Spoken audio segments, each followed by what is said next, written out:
Hello, Peregrinos. Matthew Brandt, Tactical Retreat Unplugged again. And here is episode 2 of our Camino de Santiago series of videos we're putting together. You have made the decision to journey on the Camino de Santiago, or maybe you're thinking about it. And so we thought we'd just give you a little bit of a history because the history is unbelievable. Really, the history is unbelievable. So, if you're liking what you're seeing, if you're enjoying these videos, please remember to go down and subscribe to our YouTube channel and just keep following us. We're going to walk you through all that we can about the Camino de Santiago. And welcome to this journey. It's a fantastic journey. So, St. James, the Apostle, was known as Santiago in Spanish. He was one of Jesus Christ's 12 apostles and the son of Zebedee. According to Christian tradition, he traveled to the Iberian Peninsula around 40 AD to spread the message of Christianity. He's said to have preached in Galicia and other parts of Hispania, but saw little success before returning to Jerusalem. While there is no definitive historical proof of his journey to Spain, the legend remains central to the Camino de Santiago. After returning to Jerusalem, St. James was arrested and executed by King Herod in 44 AD, becoming the first of Jesus' apostles to be martyred. His execution is mentioned in the Bible, Acts 12:2, confirming his death, but it does not detail what happened to his remains. According to legend, his followers took his body, placed it in a stone boat without sails, setting it adrift in the Mediterranean. The boat, guided by divine forces, is said to have traveled all the way to Galicia, arriving at the mouth of the Ula River, near Padrón, Spain. Now, upon arriving in Spain, Theodore and Athenius, I think I got that right, carried his body inland to what is now known as Santiago de Compostela. He was initially buried in a small, unknown location and remained lost for nearly 800 years. The name Compostela is believed to come from the Latin phrase Campus Stella, or field of stars, referring to the miraculous light that later revealed the burial site. Some historians, however, argue that the name derives from Compositum, or burial ground. In 813 AD, a hermit named Paleo, you'll hear a lot about Paleo along the Camino, saw strange lights in a field, which he interpreted as divine guidance. He reported this to the local bishop, Theodore Ira Flavia, who investigated the site and confirmed the presence of human remains in a stone tomb. King Alfonso II of Asturias, upon hearing the news, visited the site and declared it to be the final resting place of St. James. Now, to honor the discovery, Alfonso II became the first official pilgrim and ordered a small chapel to be built on the site. The growing number of pilgrims visiting the site led to the construction of a much larger church under King Alfonso III in 899 AD. Now, in 1075, under King Alfonso VI, a new Romanesque cathedral was commissioned, designed to accommodate the increasing number of pilgrims. The final version of the Cathedral of Santiago de Compostela was consecrated in the year 1211. Showcasing a blend of Romanesque, Gothic, Baroque architecture. Today, it remains the focal point of the Camino de Santiago pilgrimage, and it's a fantastic place to be, housing what are believed to be the relics of St. James.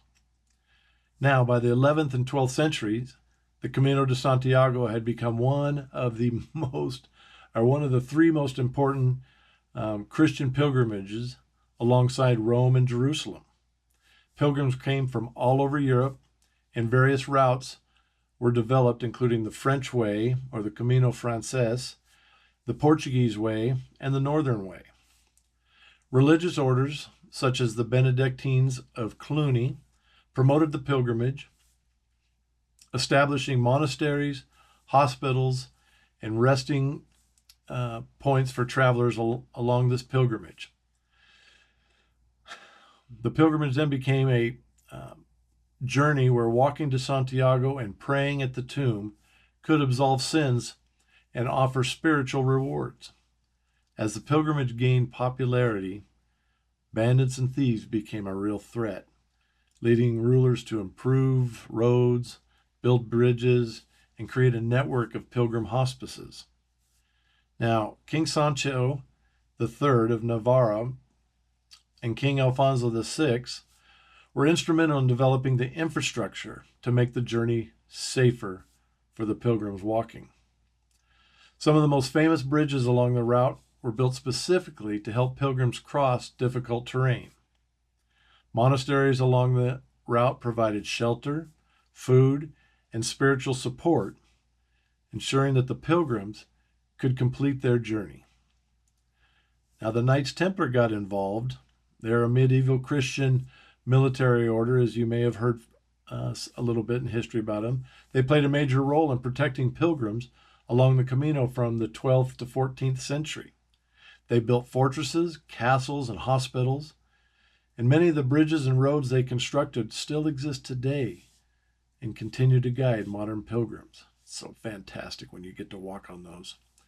After the Templar order was dissolved in the 14th century, their properties and responsibilities were transferred to other religious and military groups. Medieval pilgrims carried the scallop shell, the iconic symbol of St. James, as a badge of completion and proof of their journey. The shell became the universal emblem of the Camino, representing both direction, as the grooves all lead to one point, and renewal, as the shell was used to drink water, eat with. Today, pilgrims must walk at least 100 kilometers, or if you're going to cycle it, at least 200 kilometers, to receive a Compostela certificate upon arriving in Santiago. Pilgrims use a credencial, or a pilgrim passport, to collect stamps from albergues and hostels and churches and restaurants along the route. It's kind of fun to do. Pilgrim numbers declined from the 16th to 19th centuries due to wars, plagues, and the rise of Protestantism. In the 20th century, efforts to revive the Camino were led by Father Elias Valina, who marked the first yellow arrows to guide pilgrims in the 1980s. Today, over 500,000 pilgrims from around the world walk the Camino each year, seeking spiritual renewal, adventure, and historical connection. The Camino is now recognized as a UNESCO World Heritage Site, preserving its culture and historical significance for future generations. So that's just a little wrap-up of the history, start to finish, of St. James and the cathedral, and a little bit about the wheres and wherefores. I can tell you, just when you walk the Camino, whatever route you've walked, whether it's the northern or the Portuguese or the Frances, you just get this feeling of being part of something so big and so beyond your individual self and what you're bringing to the Camino. Because as you just heard, it's been going on for over 1,400 years and has an unbelievable historical significance.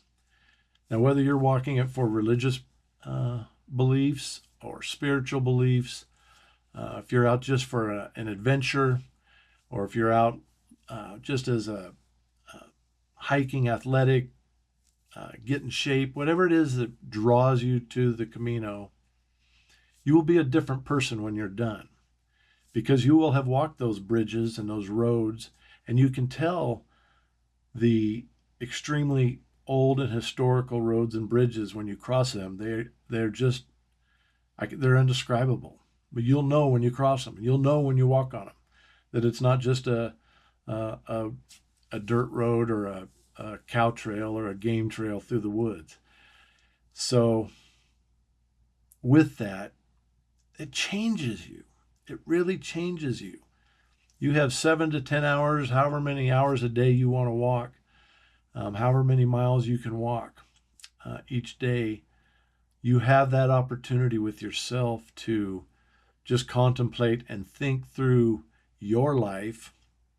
And then you kind of realize how I don't want to say insignificant, but how small of a part you play in world history. Now, with that said, by walking the Camino de Santiago, you do play a part in world history, just based on the fact that you are walking the Camino de Santiago. Again, for whatever reason you choose to walk it, what does that mean? What does it mean to you? What does it mean to world history that this pilgrimage continues today in the 21st century? We're still walking it. We're walking it more now than we ever have. That's something to be said for why you're there and what it means to you every day. So I hope this video just gives you a little background of St. James and why you wanted to walk this Camino in the first place. I hope you take time to slow down, be present, look around. This is maybe a once in a lifetime opportunity for you to walk the Camino. Maybe you just do it this one time, as many people do. So take this time to truly become part of world history and your place in it. Again, I'm Matthew Brandt with Tactical Retreat Unplugged. If you're enjoying these videos, please click that subscribe button and join us and follow us along as we prepare and we get ready to walk our third Camino. We're going to walk the northern route this time. So we're going to walk the Camino del Norte in just a few short months. So come along and enjoy it with us.